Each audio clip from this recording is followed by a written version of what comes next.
Flavour-wise, core sets are some of the most diverse products in Magic. A perfect space to reintroduce characters back into the limelight, as well as debut new faces. But with the rising standards of core sets year by year, even slightly bland cards can seem like a hugely missed opportunity. So does M21's Flavour Beats match its undoubtedly strong gameplay, or has it returned to being something of a filler set? You'll notice during this episode that my audio is, let's just say, less than perfect.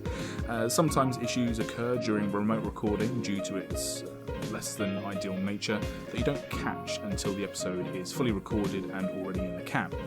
But because we had such a good time recording this episode, Nathan and I decided not to scrap the audio, re-record and give you something inauthentic or reproduced, and rather keep the original recording audio, warts and all. So sit back, relax, sorry about the fuzziness, and we hope you enjoy the episode. Welcome to Magic the Flavouring, the Magic the Gathering podcast. We talk about all things magic, design, flavour and lore. I'm your host, Andy Mann. Hello, this is Nathan Cancel. And it is hot as shit in the UK right now. Hot as balls. Yeah. It's hot as balls. And oh my god, it's not even that hot, right? Like, the UK's got a moderate temperature. Like, if you're talking about degrees centigrade, it's peaked at 32 today, and yesterday it was about 31 as well. But this is something that I've seen, and this is all over Twitter, I saw as well today. All of the UK content creators that are on, like, Magic Twitter were all going, oh my god, so hot. And all of the American ones are going, yeah, it's about the same here. Like, just get some AC, like some air conditioning. And every single person went, this is the UK. We don't have air conditioning. We have fans, and they do fuck all. And it was the same conversation every single time. So if I sound, I don't know about you, Nate, but if I sound like my face is literally melting, it's because it actually literally is. So yeah, well, as I said, I had to keep my window closed for obviously keeping the room nice and quiet and studio proof. But yeah, I'm gonna have drips off the end of my nose by the end of the episode, I'm sure. Exactly. Also, for anyone listening out there, if you hear an ice cream truck pulling up outside, or like if you hear like the sort of siren of an ice cream van going on, it's because at around 8 p.m. most evenings there's one of two ice cream vans that drop outside my flat, which is where we're doing recording because of social distancing. So I'm not going to edit it out if it happens. I thought I might do, but if it happens, I just want everyone to understand how ludicrous this is. For those of you, because obviously you're not listening to this live, we're currently recording this at 7:15 in the evening. And that's when ice cream vans decide to turn up. So if it doesn't happen, that's cool, because it keeps continuity of sound. But if it does happen, you're all witness to it, because it's happened 3 times this week already. You are advertising yourself as such an old frump. Do you know that, like, 7:15, I wouldn't even classify as evening. I'd say that's late afternoon. What are you talking about? What do you mean, what am I talking about? It's early. That's the earliest of the evening. Right, when does evening start for you? Evening starts at around 5:30 to 6. What's that? Oh, mad. No, okay. I'd say it depends on the season. Absolutely. Afternoon is like 12 till 4. I'd say evening's any time after sunset. And then, like, you know, I guess that's night. I don't know. You're twisting. I'd say 7:15. That's a divisive time to call evening. I don't know. 7:15. In the middle of summer. If you go out for an ice cream at 7:15, or even like, well, no, that's not even that crazy. But if you run a business where you expect people to be buying ice creams at 7:15, that is a crazy business model, and I hate the fact that it Maybe works. They're very canny, because clearly they know what the audience... You know, we're sitting here bitching about being hot, and it's like, oh, if an ice cream van goes, actually, you know what, I could have a screwball. Yeah, I could have a screwball. I'd rather be hot than be haunted by ding, ding, ding, ding, ding, ding, ding, every evening on the dot. So it's a further segue. I like the idea that you've got 2 different rival ones that play different songs, and it's almost like West Side Story, you know, like different songs coming down the radio. Oh, good. It's crazy. Anyway, we've got no, fuck that. This isn't a Magic podcast anymore. Like, this is a proper call to action. If you're listening to the podcast, I want you to message into Twitter and tell me when the latest time is acceptable in your area, because we've got listeners across the world. Yeah. So this could be like, if it's an American thing, if it's like a Brazilian thing, if it's an Irish thing, whatever. Let me know when you would expect ice cream vans to be around and during business time in a residential area. Okay. And if it's around 7 p.m, I'll concede, and I'm just being an arsehole. You know, you know, like the only place in the world that does this, and this is a completely moot question. For like ice cream van. Yeah, I don't know if other countries do it, to be fair. Uh, um. I Yeah. know America has ice cream trucks. I don't know if they're the kind of thing that would go around like a residential area though, Mm, or whether it's more like they kind of rock up on like a sidewalk in the middle of a city or something. I yeah. don't know. But anyway, so educate us on ice cream vans of the world, please. This is what we tune in for, to get our questions answered. Right. Anyway, so all about the flavour of ice cream. We're more talking today about the flavour of a corset, aren't we? That's a terrible segue, but I think Nah. it's the best one we're going to get. Yeah. Yeah, we're going to talk about M21 again today. So last week we did M21 like mechanics or like the Mel side of stuff. Even though we keep professing that we don't think Mel and Vorthos should be separated, we keep separating them arbitrarily at the moment, which is, whatever. So last week we did more of like just looking at corsets in general and looking at maybe like some of the card choices and the gameplay of this set. And this week we're going to be looking at the lore and a bit harder on the flavour of what's going on. And it's funny because I'm interested in Magic content creation because I am one, but I also look at other big content creators and some little ones as well. It's really funny seeing them do all their set reviews because they all generally come at it from a side of like, oh, what things are playable in this format or that format, or which things kind of stand out as being like a cool new mechanic or a returning mechanic or whatever else, or a cracker pack, or like, what would your pre-release pool be? And it's really funny looking at the outlines that we do because they are so completely different to what everyone else does that sometimes I think, oh shit, but we're not really going to talk about the new orrery that's like nets you a bunch of mana, or oh, we're not really talking about this card because blah blah blah, because we're not talking about how big and splashy something is. We're talking about, oh, did you see that cufflink on that zombie in this one card? That means that we're going to go to this plane next year. That's what we do. So it's been an interesting experience doing something for a core set because the flavor isn't quite so obvious, and so trying to dig for it or trying to recognize the cues that other people are putting down as opposed to just the straight gameplay has been kind of an interesting one for this one. So we're going to just dive in. We've got a lot to talk about, ironically, for a core set, because there's no set stories, there's no story articles, there's no book or anything, but this is the Teferi set. Yeah. So they've been doing this, we said last week, they've been doing this with Nicol Bolas, then they did Chandra, and then did Teferi. The Bolas one did have stories by Kate Elliott, weekly stories on the mothership, because I think it kind of coincided with 25 years of Magic, right? So, and it was Bolas kind of leading up to Order of the Sparks. They wanted to make a big deal out of it, but that was kind of an oddity. All the cards, a lot of the legendaries, I should say, in this set, because that's where we're going to start, kind of center around Teferi and his life, which if you look at last year's product, which was the Chandra core set, essentially, they didn't really do that with the legendaries in the last year's one. The legendaries were, because you had things like Yarrick the Desecrated, you had Kaikar, all that kind of stuff. Nothing to do with Chandra, or at least not. Well, nothing to do with anything for the most part. No, a lot of them were new characters, right? Yeah. What they did do for Chandra last year, however, which they didn't do this time around, is they gave her multiple different Planeswalker cards. Thank God, we do not need multiple Teferis. Well, now we'll get on to this because we're not actually going to start with Teferi, but I mean, just right off the bat, just kind of set a tone for this one. I think they should have done that. So when we get to Teferi, I think we'll have a little back and forth on that one.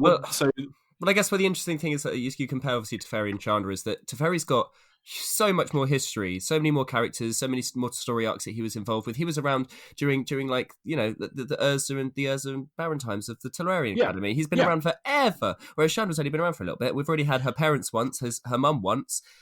What, are we going to get a Ranty next? Like, as much as but what I mean is that, well, let's just talk about it now then. So what the legendaries in this set, as we said, are all centered around Teferi, but Teferi only gets one Planeswalker card. The M20, Chandra gets multiple Planeswalker cards, but they show her at different points in her life, right? So you see very young Chandra in Kaladesh, or you see like a younger Chandra when she's not in Kaladesh, sorry, she's in Origins. It's the when she's at the monastery and she's Abbot Keep, yeah. So she's there and she's making elementals, and then you see her with her modulator when she's like learning how to do fire that way, and then you see Chandra Awakened Inferno when she's full on flame hair rage. Well, when she's the Awakened Inferno, yeah. Yeah, I probably could have just left it at that, couldn't I? So we see her in these three different modes, right? And we also, we have an Origins card from Magic Origins all the way back when you see her as the Kaladesh Chandra, when she's, before it all goes to shit for her and her spark ignites. And Teferi, as you say, has this huge history. And I think I even did a Twitter post about it a few days ago where I thought they could have done the same for Teferi. And even though we see Teferi on cardboard, and we have seen him on cardboard since like the late 90s, he's been a character for a very long time. And therefore we have already seen him a lot in these different guises. If you're going to do the Teferi set, someone who has had such growth in the story, for those of you that don't really know Teferi's story, a real shallow crib sheet of it is he was born and raised on Dominaria, which was the center of all magic story back in the day. He studied at Tolarian Academy with Joyra, his childhood friend Joyra, under the tutelage of Barin and Urza, who were the two kind of head mages of the time. He befriended Khan when Khan came to existence. He fought with Urza throughout the Phyrexian wars and the Phyrexian invasion. He gets stuck in a time bubble during one of the Phyrexian invasions, which is a whole thing. There's lots of time travel stuff going on with that whole kind of saga of Phyrexia invading Dominaria. And this causes him this time bubble. He spends a lifetime essentially in this time bubble, but he stays young because time for him has stopped. Also, everything else is kind of moving around him.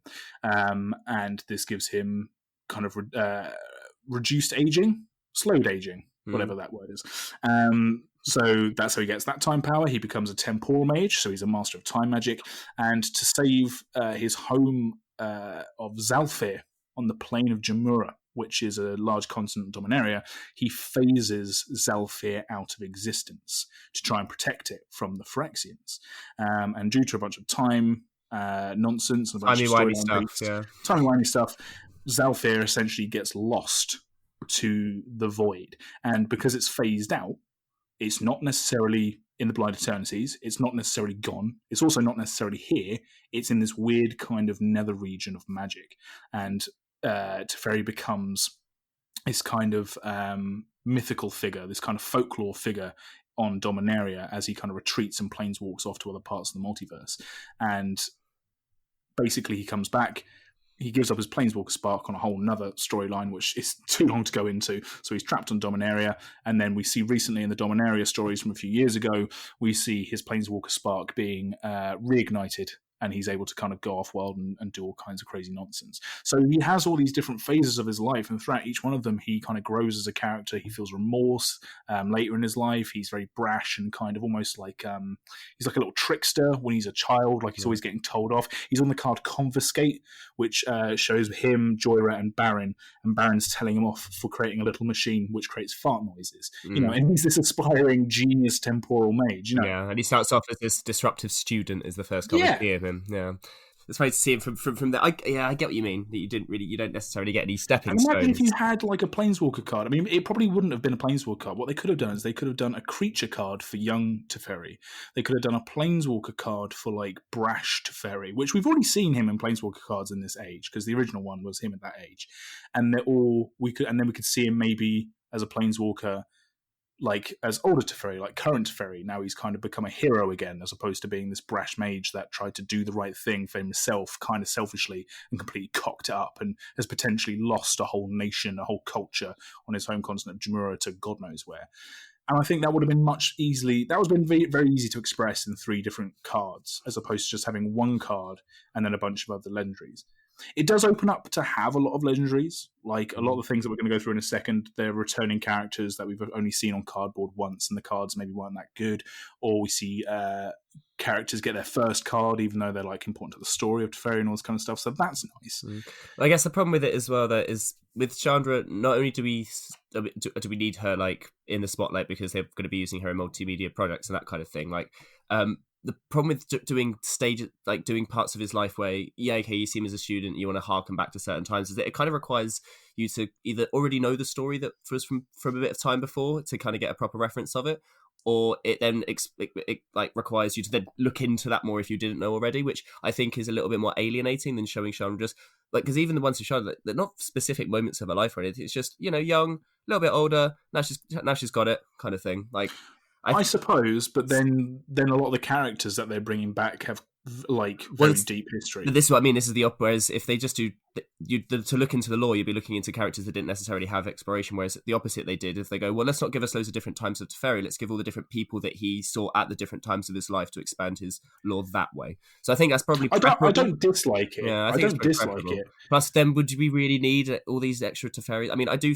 also feel like after War of the Spark, they want to dial back on the Planeswalkers a little bit. Like they got away with it of having 3 in 1 in the core set last year, because it was like, well, I mean, we've already done War of the Spark with 32 in one set. No one really cared. Whereas now I think they might realise that there might be a bit of fatigue on walkers. They might dial back a little bit. Well, no, but they haven't. Especially on Teferi. They haven't dialed back though, because they still have the same amount of planeswalkers. Well, yeah, they can't not do one of each colour for a core set. You know, we're getting ahead of ourselves. We are going to talk about planeswalkers. Anyway, I want to talk about first. I want to talk about the legendaries, because there's a few that have got cards that they've already had cards that are coming back. There's a few that didn't have cards before. So let's just run through them all. Each one of these ones does have a lot of history and lore. We really don't have the time. We wouldn't have time in a year's worth of podcast to go through the lore of all these characters. And if you like the sound of them, a lot of them come from sort of Weatherlight Saga era of stories, of which there is a lot of content, and it's not always completely coherent, but things like the game wiki and various resources are pretty good. They also brought back lore slides, which give you a little idea as well, so hit those up. But without further ado, here we go. So the first one that got brought back with a new card is Barin, Tolarian Archmage. As we recently just said, Barin was one of the tutors at Tolarian Academy in Dominaria. In fact, he was one of the founders with Urza. Very powerful dude.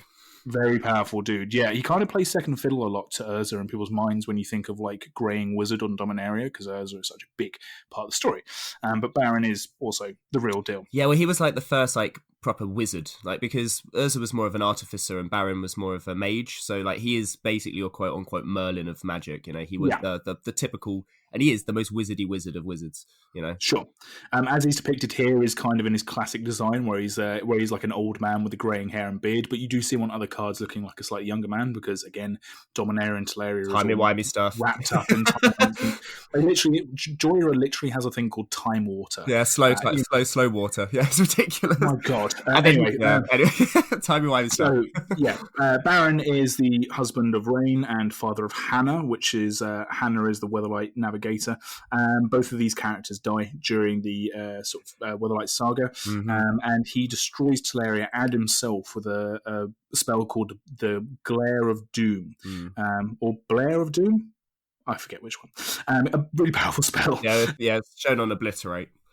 The card Obliterate shows this one. Which Flavour-wise has one of the best flavor texts of any card, which is for his family, he made a funeral pyre of Tolaria, which is no small feat. It's basically a magic spell that he refused to use because it was too strong, and after the death of his wife and daughter, he went, yeah, fuck this, boom! They just blew up the entire Phyrexian invasion once it arrived. Well, not the entire Phyrexian, but yeah, big dude, very powerful. Good to see him again. Yeah.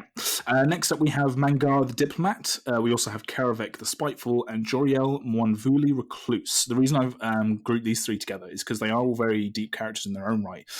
They are 3 mages who met each other on the continent of Jamura, again, where Teferi is from, where Zalfir is, or was before he phased it out. These 3 mages meet each other when Teferi accidentally phases out again a bunch of their home islands around the continent of Jamura, and they all go to seek what this kind of power surge was that created this mess. Mangara is a white mage. He's a diplomat. He's very peaceful. Karavek is a warlord, essentially. He's a black mage. We see him on the card as a black mage. And Joriel is a green mage, and she retreats into the jungles of Mwanvuli and creates palaces for herself and all the animals that she meets along the way.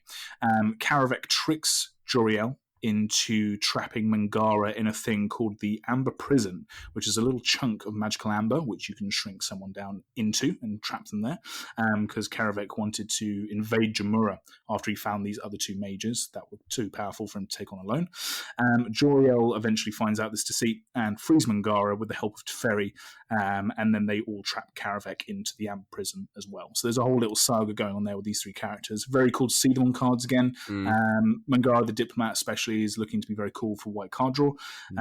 Karavek is also from Karavek the Merciless, which was a very powerful Rakdos card. Yeah, this is a lot more simple, a little bit more succinct. The black one is all other creatures get -1/-1. Yeah. And then Joriel Mwanvuli Recluse. She actually appears on a lot of cards. So not only did she have her own card, but she appears in a lot of art at the time when she had that card. And also, most notably, she appears on the card Teferi's puzzle box. The lady on the original art for that is Joriel, which not a lot of people know. Nyambi, a student speaker, is next up. She's Teferi's daughter. We first meet Nyambi in the Dominaria stories, and we see her growing up through different stories because that kind of follows Teferi at different times in his life. She is now technically older than Teferi because Teferi hasn't aged the same way that we all do. So Nyambi is actually older than Teferi is, kind of physically. She is a Femeref cleric. And the Femeref is a religion that originated on old Zalfir and is now carried through to modern-day Dominaria. There are a bunch of warrior monks and clerics.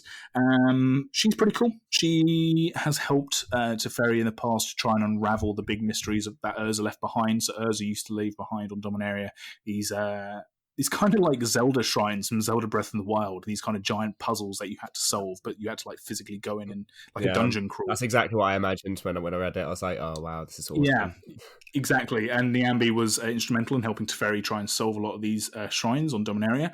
She was also the driving force between pushing him back out into the multiverse once he had the opportunity to get his spark back. So she was very keen for him to stop feeling sorry for himself and actually do some good in the multiverse. So very cool to see her back. Her previous card was in the Teferi. It was in the Teferi Planeswalker deck, and it was just go fetch this Teferi card. Yeah, which is nice because it was kind of like, oh, the daughter going against the dad. I get that. That's cool, but yeah, no, it's much nicer to see much better. Something interesting. Yeah. Yeah.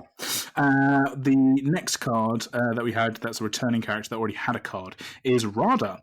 So this one is Rada at Heart of the Keld. We saw Rada in the Dominaria stories, but as just because I'm as recap, so Rada is a Grand Warlord of the Keld, which is like a nomadic warrior race in Dominaria.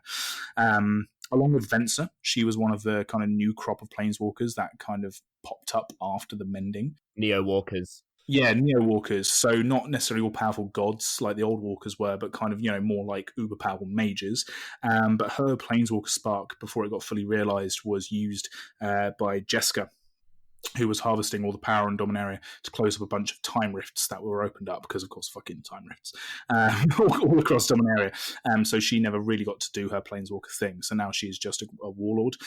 This Heart of Keld card makes her more powerful the more lands you have in play, which is an interesting flip around because her previous cards mean that when she or other creatures attack, you get mana into your mana pool. This is when she attacks, she gets bigger for the amount of mana you have on the battlefield. So it's a nice little flip around. And yeah, she's a very cool character. She helped Gideon and Chandra break out of the Cabal fighting pits when they wanted to try and kill Belzenlock. So we also got to see her in action during those stories. Pretty kick-ass. And then these next few legendaries didn't have cards before. Some of them are new characters completely, and some of them are characters that we've seen. So one of the first ones, one of the most interesting ones, is Subira, Tulzidi Caravana. So the Tulzidi Caravan is a caravan in Dominaria, going across Jamura, and there are a bunch of merchants and traders that are making their way across Jamura, and Subira is their leader. We first meet her in one of the storylines from the Dominaria set. So a lot of this is harking back to the Dominaria set from a few years ago. And she is a character that Teferi bumps into in a town, and she instantly recognizes him as being Teferi, who at this point is despised by the Jamuran people for being the person who made Zalfir disappear. So he's not seen as a hero at this point. But she knows who it is, but she doesn't necessarily let it cotton on. And another character, Quende, also recognizes Teferi, and his ancestors were part of the people that got phased out when Teferi phased out Zalfir. So Quende goes to kill Teferi, Subira helps him fend Quende off, and they fall in love. So this is actually, Subira is Teferi's wife. It's very cool that she gets her own card, and it's very cool that she's red as well. This is a red card. Yeah, it plays homage to her character a lot because she couldn't, because Teferi was the one who brought up the daughter alone because Subira couldn't basically, she couldn't say no to the rose. The call of the wild was too strong. So yeah, it really reflects her character very well, of where she has to, be free to go and do as she wants to. Yeah, I think in the storylines they do raise her like when she's a young child, but then I think Subira dies at one point as well. So I think Teferi's kind of left with the child. So he starts raising her when Subira goes off the caravan and she dies. So that's why she never comes back to the family unit, which is very sad, but it's still Very cool story. Another character we have, this is a new character, Vito, Thorn of the Dusk Rose. This is a vampire from the Dusk Rose, which is the religion from Torozon on Ixalan. So this is the Church of the Vampires that worshipped the immortal sun and was started by Saint Elenda. So Elenda of the Dusk Rose is that card. Vito is we don't know much about him. We know that he's a high-ranking member of the Dusk Rose, and he is still one of the fanatics that praises the immortal sun. So for those of you that aren't really up on the Ixalan story, at the end of the Ixalan story, Elenda comes out of the tomb which she's been in on Ixalan, and she's disgusted by the vampires who are still using like blood rituals and are still trying to venerate themselves by killing innocents and drinking their blood. We expect her to be all like, I'm going to go and kill peeps. And she turns around and goes, oh my God, what have you been doing? Oh, you've been using my name? Oh, fuck this shit. Yeah. Her whole thing is that the vampire state is like a curse which you need to repent on, and is something that you need to work to kind of break. Which is obviously this piety religion thing obviously tied into it in the beginning before it became all very Yeah, and then the Church of the Dusk Rose basically used it as a way to subjugate humans on Torozon. Vito opposes Saint Elenda. We know this from his little lore blurb. So it'll be interesting to see if we go back to Ixalan. I think Vito might be one of those characters, or at least other characters like Vito. This is kind of hinting that if we were to go back to Ixalan, we'd probably be on Torozon instead. I think this is an amazing signifier for the likelihood of where the story goes. Because realistically, we've already been on the continent of Ixalan. I think we need to see Torozon, and this is a really interesting thing to look into. Is this a religious empire kind of being torn apart, like in a civil unrest kind of thing? I also really like his name. The fact that his name Vito means life is kind of obviously cross ironic because he's got obviously a life linky kind of legend. The fact he's Thorn of the Dusk Rose, and Elenda started becoming known as the Dusk Rose, so he's like the thorn in her side because he's opposing it. Everything about this is very, very nice and succinct. Very cool card. Yeah, it's the sanguine bond ability as well. So whenever you gain life, each opponent loses that much life. Or is it the other way around? I forget which one is which. Oh yeah, no. So yeah, he's the whenever you gain, your opponent loses that much, and then exquisite bond is the one whenever your opponents lose, you gain. Exquisite Blood. Yeah, Exquisite Blood, yeah. Yeah, that's the one. Very cool. I'm definitely going to be running him in my Karlov deck. But then shock horror. Well, no, because I used to run Sanguine Bond in that deck, but not Exquisite Blood. And I had to keep telling people there's no Exquisite Blood. Oh, now you get to do this instead. But now I have to do it with Vito instead. And I wish people would just trust you.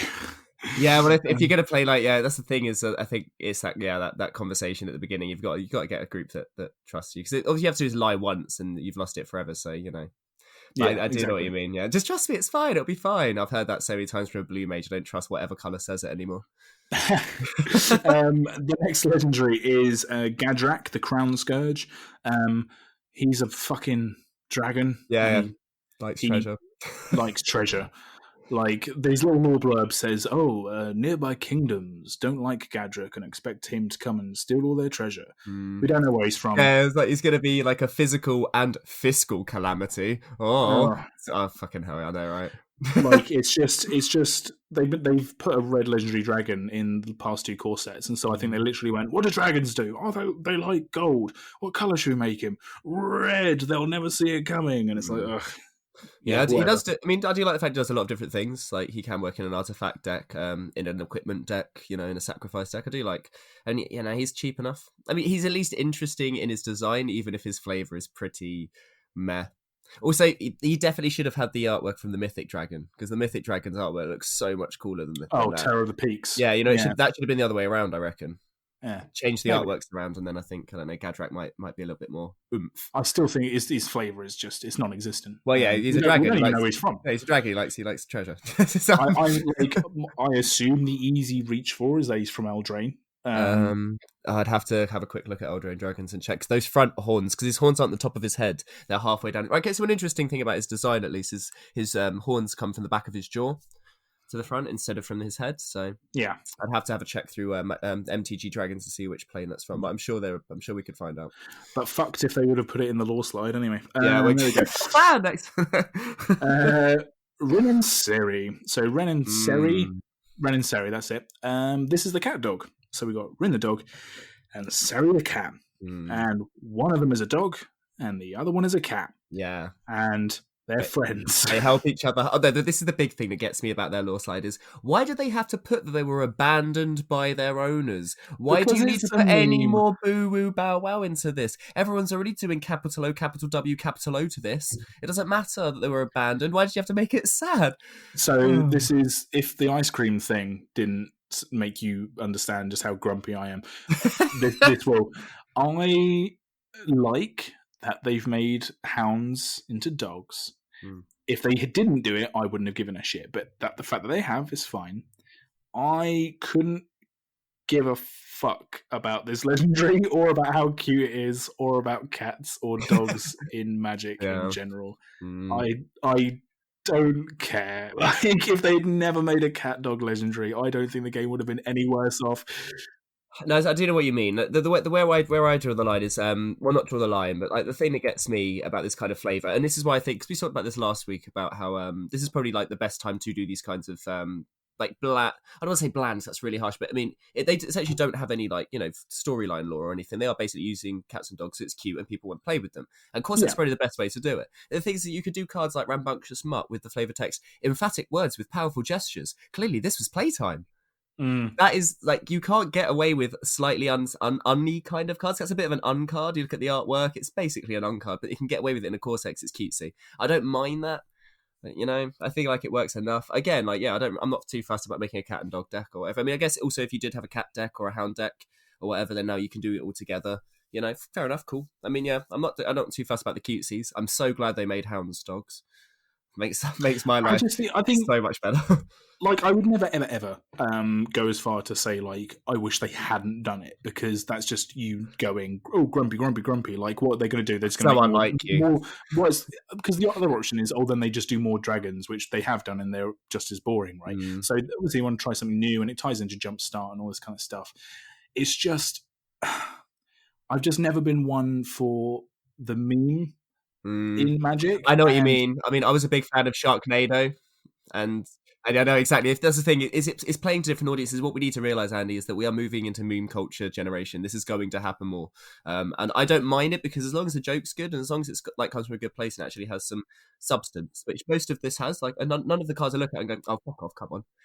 Like, I did look at it and go, actually, the only other thing that annoys me is, why do they have to make the cat white and the dog black and say the other way around, and then it could have been Homeward Bound? You could have got some Homeward Bound alters. No, that would have been worse. Because Homeward Bound is trash. So. What is wrong with you? What is wrong with you? Oh God! Homeward Bound. Right, no, you are insulting you're insulting my entire childhood. Now, next you'll be ragging on All Dogs Go to Heaven too, which is also right. Watch these two films, peeps, if you like dogs. And you know what? Let's move on. This is too divisive. Animal films where the animal films are like live action and talk or have human thoughts or whatever. Baby films where the babies talk, or the like Look Who's Talking and all that kind of shit. How are you about Free Willy? And anything which has a child going nuts over some animal that he has to free from a corporation. You can't. Any one of those three films, any one of those three styles of films, I walk out the room and I go away, and I don't come back because you're now dead to me. I can't be doing with it. They're awful. They're asinine. They're terrible. And I don't care who knows it.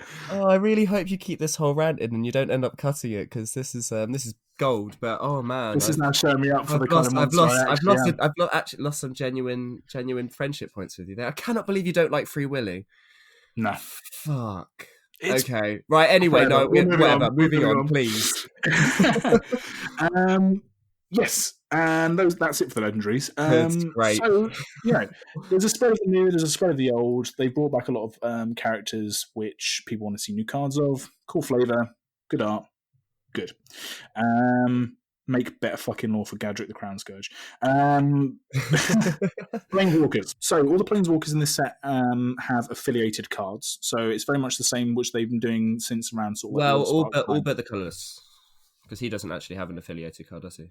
All by who? All by who, sorry? Eugene doesn't have an affiliated one. Ugin, right. Which is actually more annoying, considering he's one who needs more lore. Anyway, but yeah, otherwise all the colours do. They mostly have things. They've been doing this since War of the Spark, and they, where you'll have like Narset's Reverse or whatever else. Yeah, flavour-wise, those kind of associated cards are pretty cool. Some of them are better than others. My only wrinkle with enjoying those kind of affiliated cards, and this is genuinely a personal thing. This isn't me kind of having any actual rant. Is that if I build an EDH deck, for example, and I have, say, Liliana's Attendant, but I don't have a Liliana in there, it kind of feels bad. Like, it's a bit weird. Oh, I see what you mean, yeah. Especially if you want super on flavour. I feel like, this is a way to pimp up and then kind of feel disappointed when you didn't. Like, they've been doing these kinds of cards forever. Like, you got cards from back in the day, like Jace's Phantasm, right? It's not a new concept, but I always do kind of feel a bit weird. There are 5 different showcase borders in this set. And these are all kind of based off of the main 5 the 5 coloured planeswalkers. Yeah, they've all got their own treatments, their own little highlights. Yeah. And the most interesting one is Teferi's one, the blue one, looks like the old school blue border. So it's kind of an updated version of that. But you can see the pattern that they've used for the blue design is like almost identical, if not identical. Almost identical. Yeah. So that's very cool. And each of the Planeswalkers also have an alt art and a borderless version as well. And the alt arts don't always match up with how the Planeswalker is being depicted kind of in the main card art. We'll talk about that when we get to Liliana. Some of them are hits, some of them are misses, and we'll get to them in time. So first one, Teferi, Master of Time. We spoke about his abilities last week. They're very powerful. He's very strong. He's definitely looking at a ban in Commander. If they don't, I think it'll be crazy. Yeah, I thought about him in my peer deck, and I was like, oh, you play him, he comes in with 3+1s 4. You +1 him, that's +2 up to, you can do it in one turn order. Yeah. And you can curve into it. It's bonkers. I don't think they'll ban him, but I mean... Pretty mad. But his abilities, just in general, I think are actually kind of smart because they harken back to his kind of whole power suite. This is the Teferi set, so it should deserve it. So he's got phasing in there. He's got card draw, which is very blue. He's got extra turns. He's a temporal mage, and the fact that he breaks the whole like when you can do things, is very time magic-y, right? Yeah. So plus he did it with his ultimate on the first when he was in the commander deck, the temporal archmage or whatever it was, the 6-mana one. Yeah, his ultimate is to allow all your planeswalkers to activate at instant speed whenever they want to. Yeah, so it's very on theme, and it's kind of like Teferi's greatest hits, the card, which is as it should be. I think that it's pretty good that they've done this. I mean, it'll be too powerful, but it definitely feels like the correct Teferi to be in this set. Something that's really interesting about what they've done with Teferi cards in this set is that they've done multiple artworks of the same artwork. Yeah, how many? Right? I wrote it down here. So there's so of the normal artworks. So of the if you didn't get like the alternate one. So there's 4 different versions of the Yongjae Choi artwork, and it's the same artwork, but there's like a magic aura in the artwork, and each one of these 4 different artworks has a different section of that aura highlighted. So if you were to, I think someone made a GIF with all 4 of them rotating around it, so it's like the magic is kind of like exuding from the card, which is a cool concept. But then when you think that there's 4 of the normal arts, there's 4 normal arts with alt borders, and then obviously everything's in foil, there's like 12 versions, or 16 versions of the normal Teferi card. Yep, and then obviously the borderless one as well. Oh yeah, shit! So it's crazy. it's just mental. He's literally got I forgot about foils. Of course, with foils you've got double. I was like, he's got like 11 different. Oh no, yeah, that's insane. And if you're a collector. Like, imagine being a Teferi collector and you're like, oh boy, here I go, getting my one more with a foil, maybe one more with an altar, and and it's going to be the most expensive card in the set. Buddy. Yeah, it's crazy. So that's Teferi. I mean, actually, there's not really much more we need to say about this. Like, it's a good card. It's a flavorful card. There's more interesting shit going on in this set, I kind of think. The Yongjae Choi artwork is nice. It's very cool. I guess it's also their way of getting multiple different Teferi planeswalkers in the set without doing multiple different planeswalkers. Honestly, like, this was the conversation that we had at the beginning. This is where I wanted to have that conversation. I think it's a lazy choice. I agree. I like the artwork. I just don't think it needs 4 different versions of it. Like, even as a flavor buff. Yeah, or you choose one of them for the alternate one, just choose one of them for the alternate one and or have all 4 of that. Right. So how in the regular version you can have a little, like, one of different 4 different bits of the spell. In the alternate art, not only does it have a different frame, but it has all 4 of them highlighted at once. Now that would have been cool. That would have really liked. But yeah, no. There we go. Not a big the next Planeswalker up is actually a lot more interesting, and it's Liliana, Waker of the Dead. Liliana, Waker of the Dead. So this is the artwork for the normal version is by Anna Steinbauer, and then Magali Villeneuve did the alternate art version. The Steinbauer art is her at after War of the Spark. So this is her, and she's, or at least this is kind of what we're led to believe. She's incredibly stoic. She's wearing a very sort of like, I mean, her dress is always kind of like mournful because she's a black planeswalker and she's ooky and she's spooky and she's gothy. But like this is, she's got full arm length sleeves and gloves. Yeah, much more reserved than Liliana. Much more reserved, much higher collar. Yeah, so it's not Liliana the Veil. It's not Liliana Death's Majesty. Like this is full on like very conservative dress for her. There's no skin on show and very subdued makeup as well. And it's really funny because makeup. For the once, she looks really, really pretty. For once, is in like the difference is right. So for me, there's a big difference between looking beautiful and looking pretty. Oh, I see what you mean. So like, yeah, she looks a little bit more like. I don't want to say cute because cute's misconstrued, but that's why I say pretty. Like this is actually her just truly as she is, which is quite nice. The artwork is very reminiscent of Liliana Heretical Healer, which is the Flipwalker card from Origins, which is where we see her as a girl. So even her pose is very similar.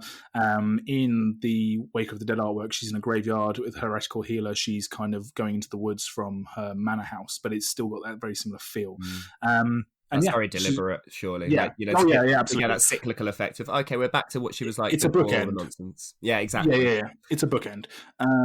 And yeah, that's very cool. That's very well done. The alternate artwork by Migali Villeneuve is very different. It's kind of very classic Liliana, and she's also got the chain veil by her side, which suggests that the Liliana Migali illustrated could be kind of placed anywhere in time, whereas the Steinbauer one is very much kind of after War of the Spark, when Liliana's kind of questioning who she is. Yeah, I don't think it's a hint that we're going to see Liliana with the chain veil again anytime soon. No. That's why it was, I think, kept in the alternate artwork. Yeah, exactly. Liliana's Attendant is one of her cards. Just want to talk about it just very quickly. It's one of her kind of associated cards. So Jason Engel is the artist for this one. He put a lot of Easter eggs in it. So you have a bust of Liliana. There are two portraits in the background. One of them is Liliana Heretical Healer, or is kind of very close to it. And the other one is kind of is a lot more shrouded, but it's Liliana from a different time. And there's loads of little kind of details on the dress of the zombie who's the attendant in the photo. And this is meant to be in one of her manor houses. I'm guessing the House of Vess, but I don't think so. Yeah, it might be in an Innistrad manor more than anything, I think. Yeah, actually, that's probably more likely. She lived in Innistrad for way longer, I think, than she did back in there. Exactly. So that's just, I mean, just look out for these associated cards because there is a lot of like little flavored bits going on there. But that one's like very flavorful. Next up, God, Chandra Heart of Fire.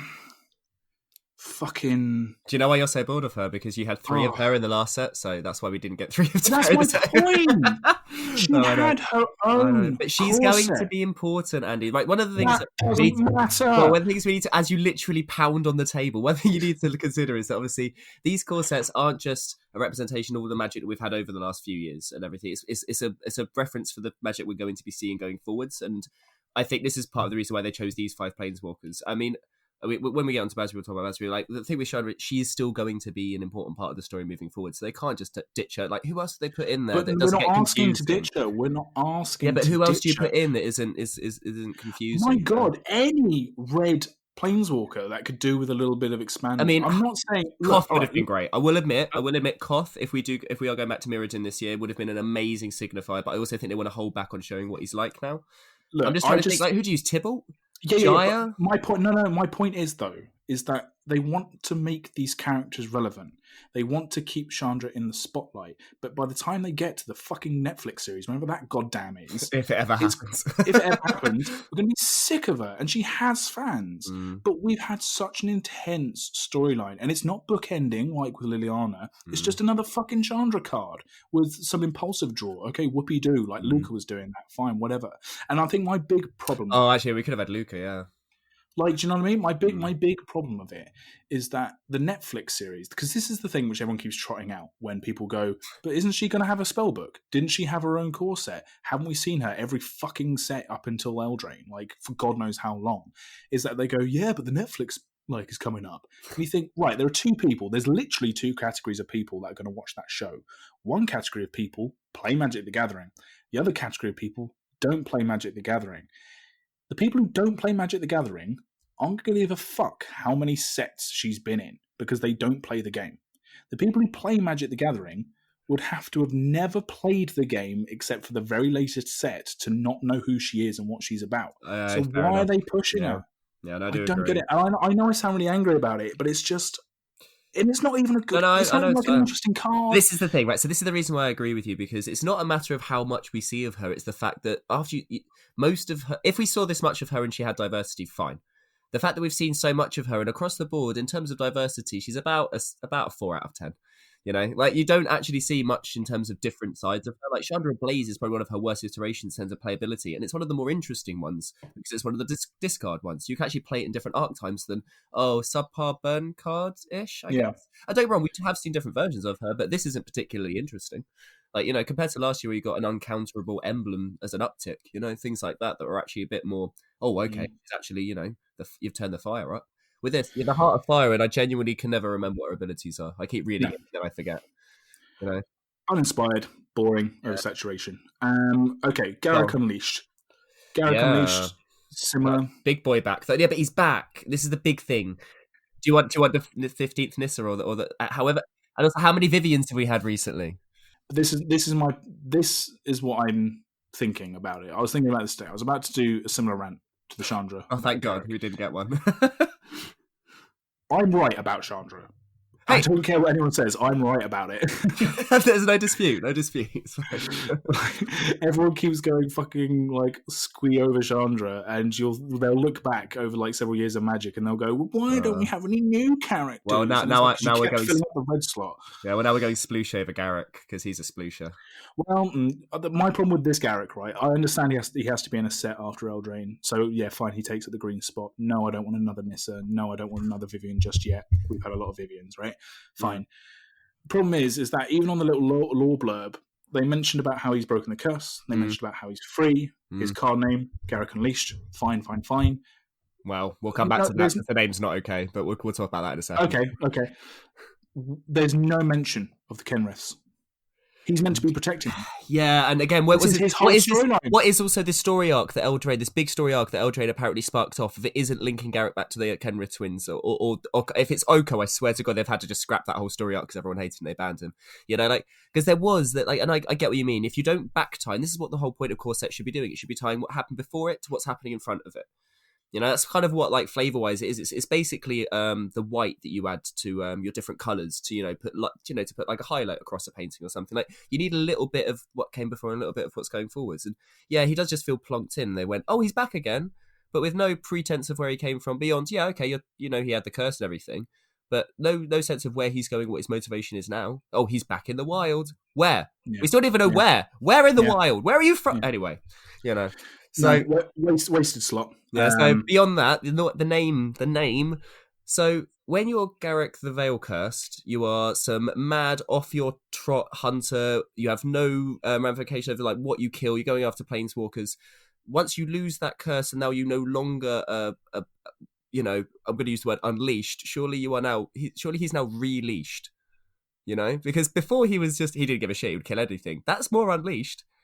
Like, now you've lost that murderous side of you. I wouldn't say you're now unleashed. I'd say you're now... No, he's not releashed. Garrick, bit calmer. Oh, no. Garrick, on a Tuesday afternoon.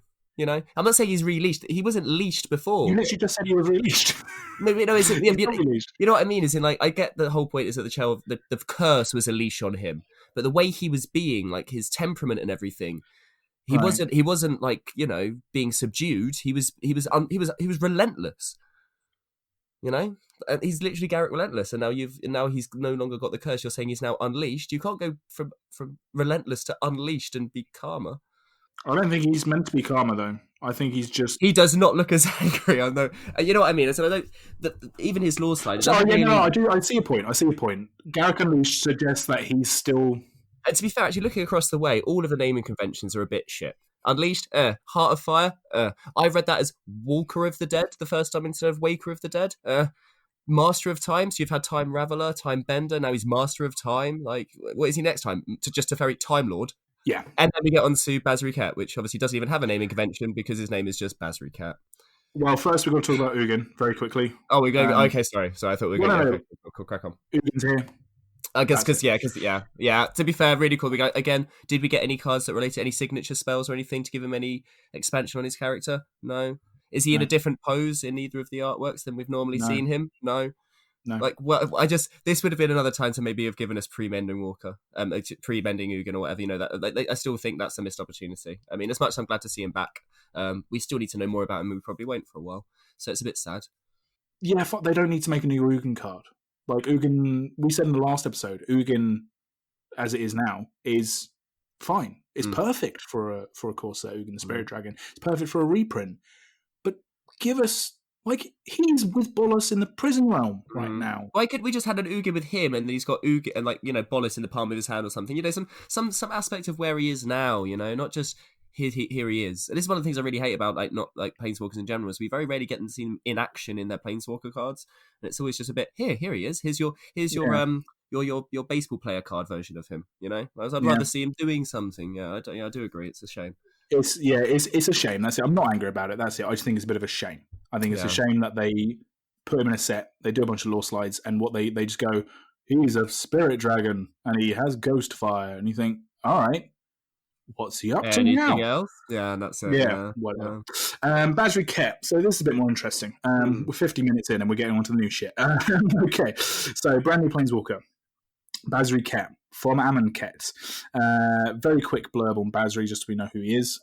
He was part of Aketra's crop, or he's one of Aketra's kind of acolytes, looking for Aketra to be his main god on Amonkhet.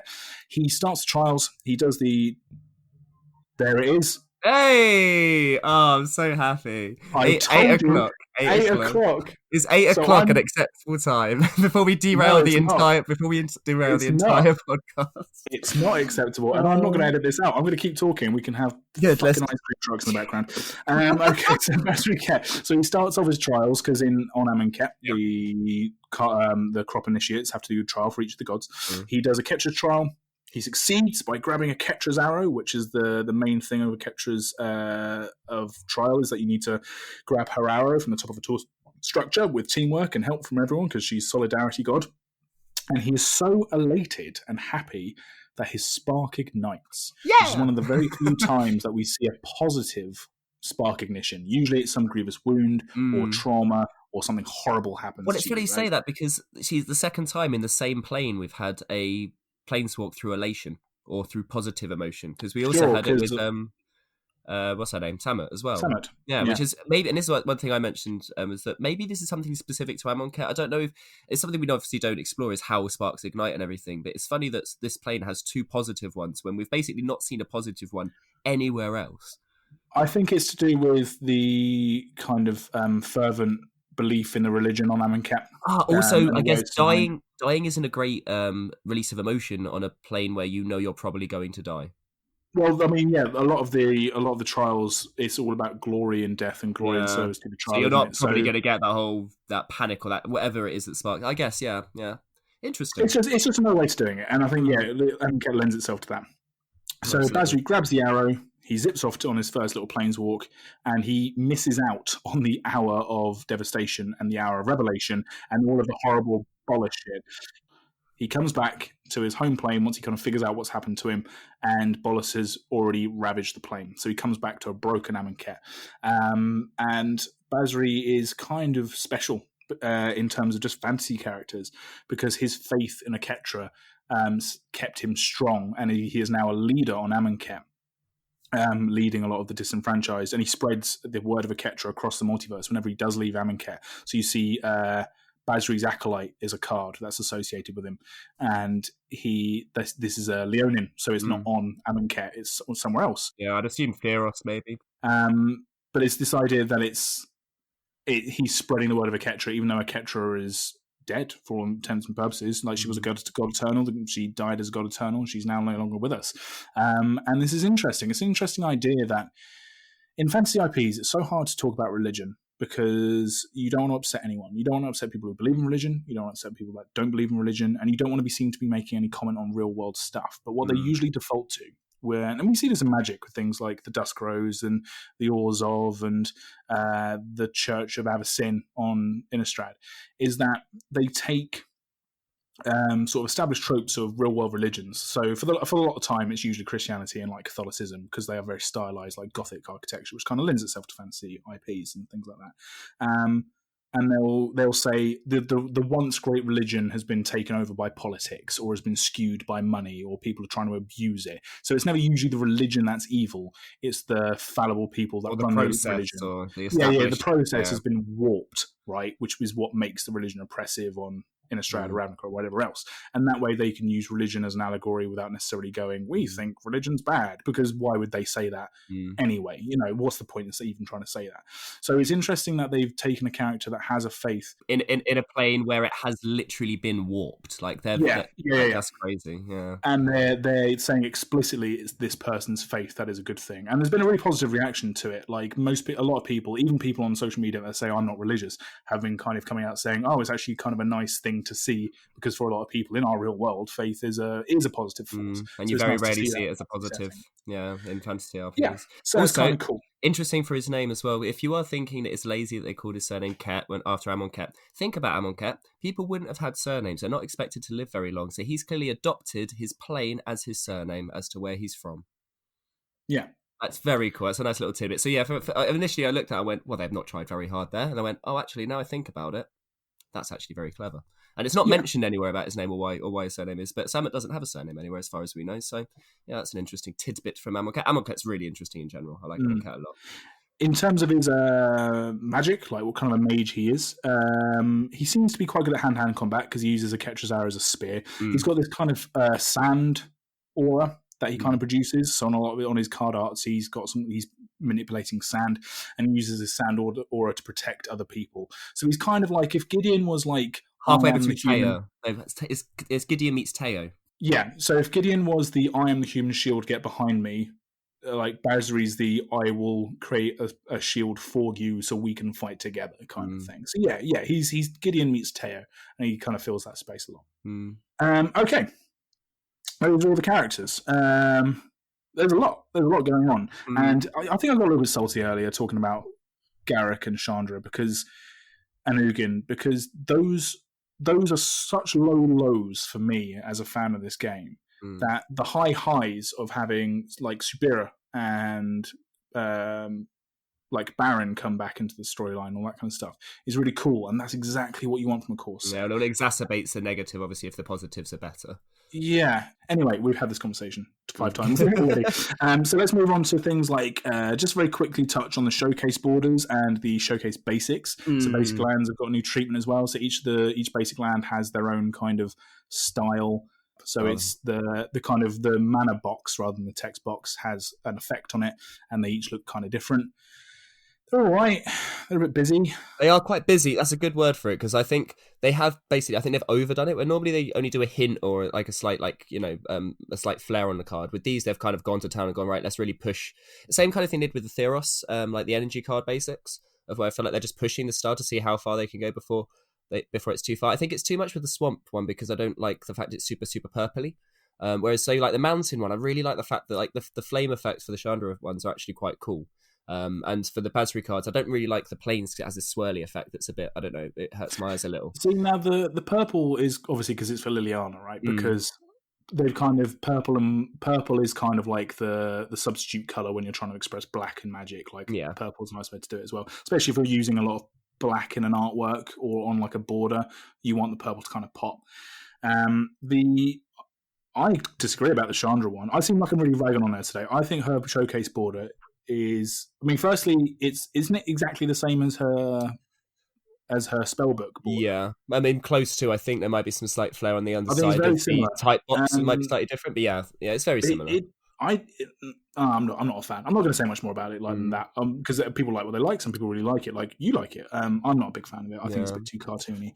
I do know where you're coming from, though. They are quite, as I say, quite busy. One of a couple of things that I noticed with I've really noticed the difference now between the full art altars and the ones where it's just the artwork extended. Because some of the ones for the artwork extended, it works for the card a lot. Like it helps the artwork pop a lot. But then I get really annoyed that they just randomly add the little bit of border on either side when you also have in the same set like full art altars where they don't bother with that bit. I kind of feel like it detracts a little bit. I don't know why, but maybe that's an aesthetic thing rather than a flavor thing. But you know. Yeah, they keep changing how they do it. Well, I don't mind they have options. At least, there's ways, again, if you want to play your deck in different ways, then fantastic, go for it. Cats and dogs is another big theme of this core set, because obviously it leads into Jumpstart. We kind of spoke a lot about this last week, so that we don't need to touch on it too much. Again, I kind of feel like the dogs got kind of shortchanged in a set where this is like their new creature type. Yeah. The cats still feel more powerful and a bit more fleshed out for some reason. I don't know. Well, I guess cats will automatically feel more powerful, especially if like Lord effects, because you've already got other cats that you're like, oh, that's really good because of these other cards that are also really good. Beyond also, but I mean, like within the bubble of this set, I kind of feel like the cats are more interesting anyway. Well, there is one very good one, and that's the douchebag cat, because everyone knows that cats are arseholes. And it's the feline sovereign that basically destroys artifacts when one or more cats deal combat damage to a player. And in the artwork, it's got like a little cup that's tipped over. And you can tell the little dickhead's just got to knock that over, and he's going to push it onto the floor. And that I like that. I like that quite a lot. It does literally say in that flavor text, dogs beg, cats lay claim. So I think Wizards have stated that they're more cat people than dog people. And one very flavorful cat card is 9 Lives by Paul Scott Canavan. It depicts a real world cat. Again, they're doing lots of like, oh, this is just a normal kitty or a normal doggo, but surrounded by some of the legendary cats from Magic. So very quickly, you've got Marisi, Jazal, Wasatoria, Jadit Ojanin, Jahira, Arabo, Miri, and Kemba. They really need to make Leonian names fucking easier to say, because I very cool. I don't know why they didn't give us Johnny or Lord Windgrace. I mean, maybe they were avoiding Planeswalkers. I know, but still, fuck Jahira. Like, also, mate, this cat, I get it, but is this cat a Planeswalker then? Because how are they getting this from all these different planes? Is there an Ur-cat? Are we going to get an Ur-cat? There is an Ur-cat. There's an Ur-cat. No, not Arabo. I mean, like, no, that's not an Ur. No, but I mean, like, no, but Arabo's like an avatar, but I mean like an Ur-cat is in like there's an Ur-dragon. Yeah, but he fills that role. He's the Ur-cat. Oh, is that how? If that's what an Ur-cat is in terms of how strength, then yeah, okay, fair, whatever. I don't know. I feel like it needs to be. That's his role. I don't know. I feel like it needs to be strong. No, he's definitely not on the same level as the Ur-dragon. The Ur-dragon's like Eldrazi level powerful. Yeah, but that's like comparing a cat to a dragon. Okay, that's fair. That's fair. Okay, right, cool. Yeah, never mind. And also that then calls into the question of the anthropomorphized cats versus the regular cats. How the evolution work? Yeah. I'm sick of having this conversation with you. I don't want to talk about cat nipples and. I did not even bring up nipples. Why did you have to bring up nipples? What you're thinking. Anyway, art highlights. Art highlights. We already spoke about some of the art highlights with like Liliana, so I won't go back over those again. There's quite a lot of really decent art in this set. A lot of it is very surrealist and kind of a bit out there as well. Because it's a core set, they can afford to do that, because the art directors can sort of, expand or give more freedom to the artists, because they don't need to conform to like a planner kind of style guide or whatever else, because they can make these a bit more generic. So therefore we lead to get cards like Necromancer and Sublime Epiphany and Peer into the Abyss, which are all incredibly surrealist and all look like the kind of thing that you'd have painted on the side of a 1970s rock and roll van. Yeah, Necromancer, especially with the extended art, the one where the art's extended only, not the borderless ones, looks really cool, because it genuinely looks like the artwork's coming off of the page at you. It really works well with the artwork. Yeah, so Necromancer by Mila Pesic. So yeah, has an elf with in the center of the artwork with a bunch of spirits kind of going into her brain. Like it looks a lot like All Dogs Go to Heaven 2's finale, but you wouldn't know about that. I mean, I'm so glad I got to loop that background. That was beautiful. Anyway, I would rather be forced to stare at this artwork for an hour and a half than watch All Dogs Go to Heaven. It's not a full hour and a half, man. This is from the 90s. It was like 45 minutes. No, I'm joking. It was a bit longer than that. Oh man, it's a really good film. You're such a bastard. Peer into the Abyss by Izzy is one of like the most terrifying cards I think that's ever seen. So you've got a bunch of heads, and then the central kind of head, the eyes are its own head. And then it's also vomiting its own head. And then that head has eyes of its own head and is vomiting a head. So it's like a Russian doll of faces. Flavor text mentions Braids, Dementia Summoner, which is pretty cool. Having a little shout out for Braids. And yeah, Sublime Epiphany, also mentioned by Lindsay Look. Oh, so good. Is incredible. Again, another face thing. They seem to be doing a lot with faces. So you see a woman's head was riding out of a pool, and her face is like a door, and she's opened up the door, and inside is a bunch of platforms and like swirling magic, and there's like butterflies and birds. It reminds me of the Chocobo Heaven or Chocobo or whatever out of Final Fantasy 9. It's got like all the multi-tiered with the slides in between it. Yeah, it looks really cool.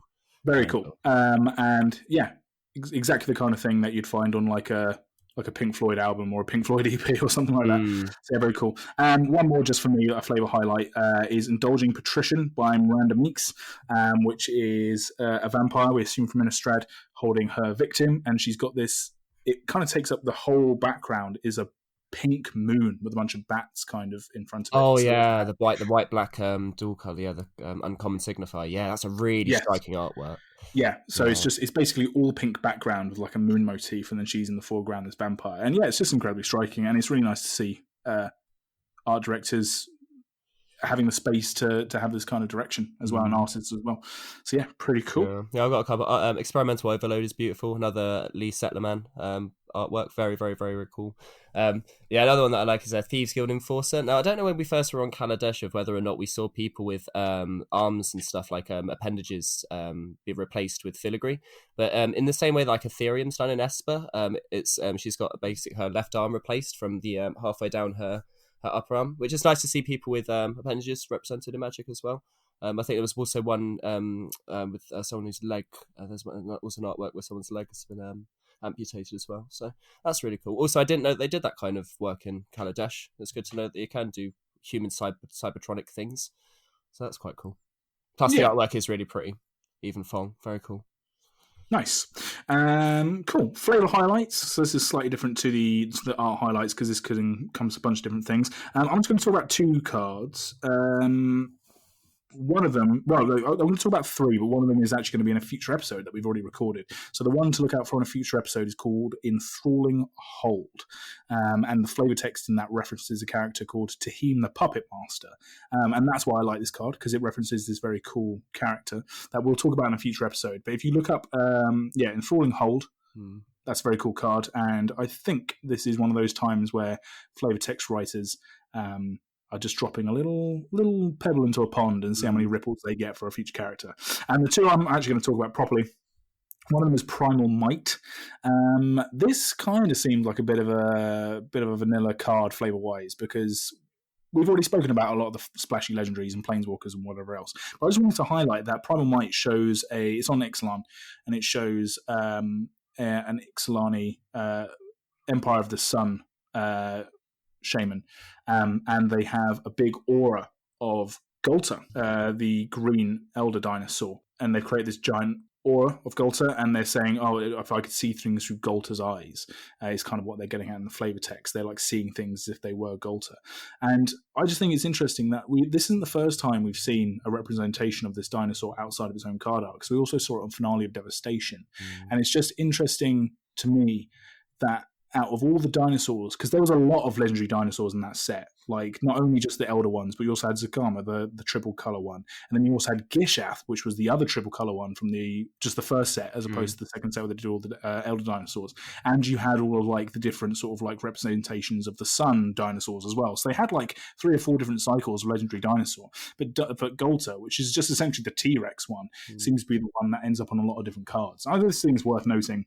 Yeah, well, I think it's the core dinosaur, isn't it? The T-Rex. It's the core color for dinosaurs being green, and I think also it might have tested as the best, the one that because when I think of all of them, like it's probably the one that's played the most. I mean, I play Zakama as a deck of my own, but otherwise, I think apart from Atali, I think Galta's probably the one that's put into the most things and is the most. Plus, yeah, I feel like dinosaurs have generic green flavor anyway. Like it's one of the things I was going to mention was the fact that things like dinosaurs and pirates that weren't, as synonymous with our current like modern game have really blended in across the planes without too much issue. Like they dropped them in Ixalan, and now suddenly you can see them in any place, and it doesn't actually feel that strange or weird, which is quite nice. Because we didn't have dinosaurs that long ago, and I look at that card and you say it's like, oh, it's generic flavor, whereas normally we'd be like, whoa, that's a dinosaur.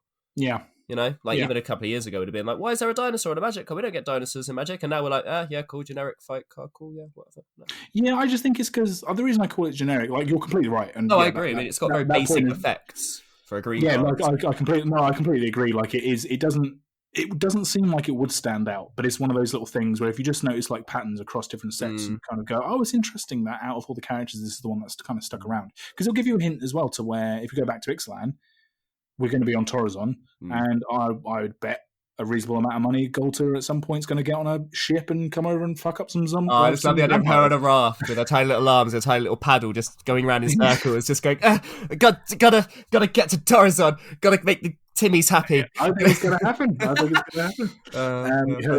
I also think it's quite good to see Flavour through a legendary character that's not got a human voice.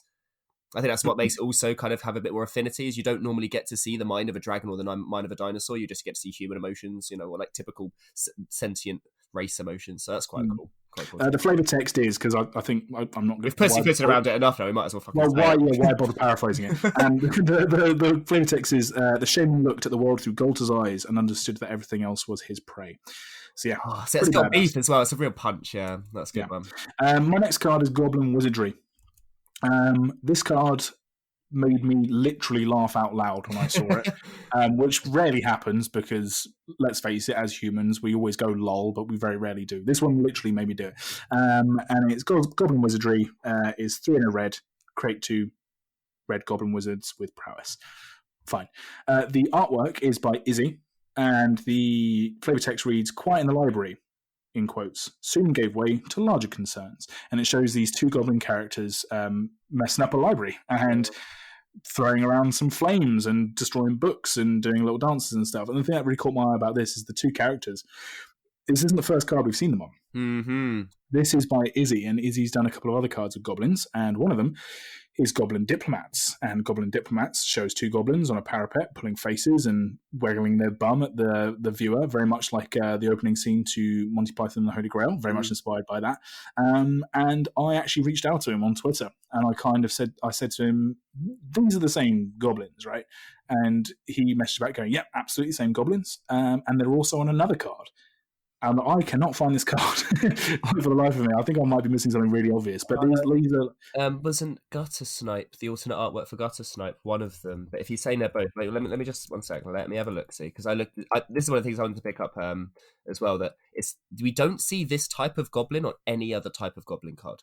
And Izzy's not done many goblin cards, so we have no idea what plane these are from, but they look very different. They're very impish. I know, obviously, we're talking about visual things, but they don't look like a typical, domineering or anything. They don't look like each other either, necessarily. Like, one of them's got, like, a very sort of flat face and, like, a big sort of conch nose that is kind of on top of his head, whereas the other one has a very sort of narrow, long face with, like, a 5 o'clock shadow thing going on. Okay, yeah. Yeah, the Gutter Snipe artwork it's not the same one, so now we need to find them.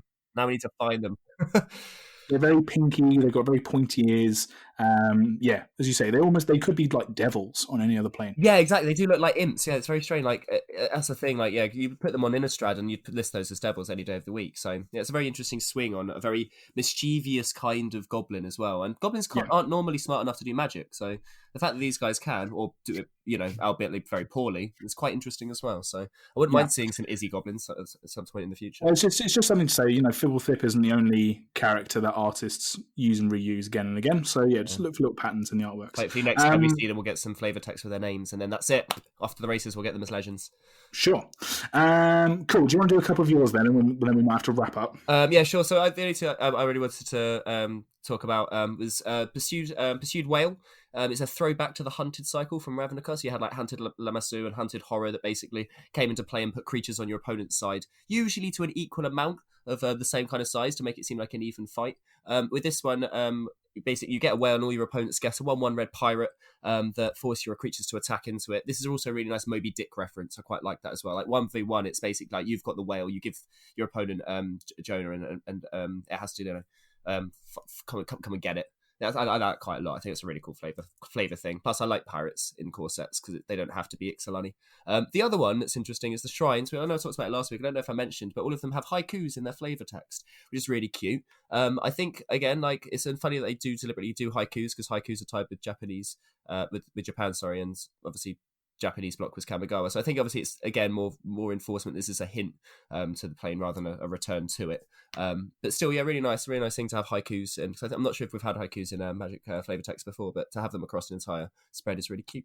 Quite like it. Yeah, it's very cool. It's very nice to have them. Like if you're playing a Shrines deck, right, you're going to have them all in your deck. And it'd be nice. It's one of those kind of visual things of, it's actually nice when you see them all laid out in front of you to read these different flavor texts and sort of see them all sync up really nicely. Like, we had things like the different books from the Theros sets, all the different kind of Iliads Yeah, and and you can piece together cosmologies. their dialects, and their literature, which is quite nice Yeah, to see. which is really nice. It's like it's a real world engaging of things on cardboard, which is something like we're all about. Yeah. Well, to wrap up quickly. Yeah. You want to talk about different planes, right? Yeah, so basically, the reason I want to wrap up on this is because, as I said a little bit ago, is that obviously core sets have a very specific role to play in the fact they give us our most basic level of magic. Now, it used to be a big problem, the fact that we that's quite boring for us players that are entrenched and have nice advanced play styles. But they've learned a really good way to keep the mechanics diverse in the core set while still holding true to the fact that it is the basic form of magic. What I quite like as well is that they are essentially with core sets showing you the planes that we're in at the moment. What have we seen over the last couple of years? The only set of the last few years that we haven't seen, I can't see any outward or any specific hint of, is Ikoria. Otherwise, we see a bit of Dominaria, Mirrodin, Kaladesh, Zendikar, Tarkir, Ravnica, Theros, Amonkhet, Ixalan, Eldraine, Innistrad, and Chandala.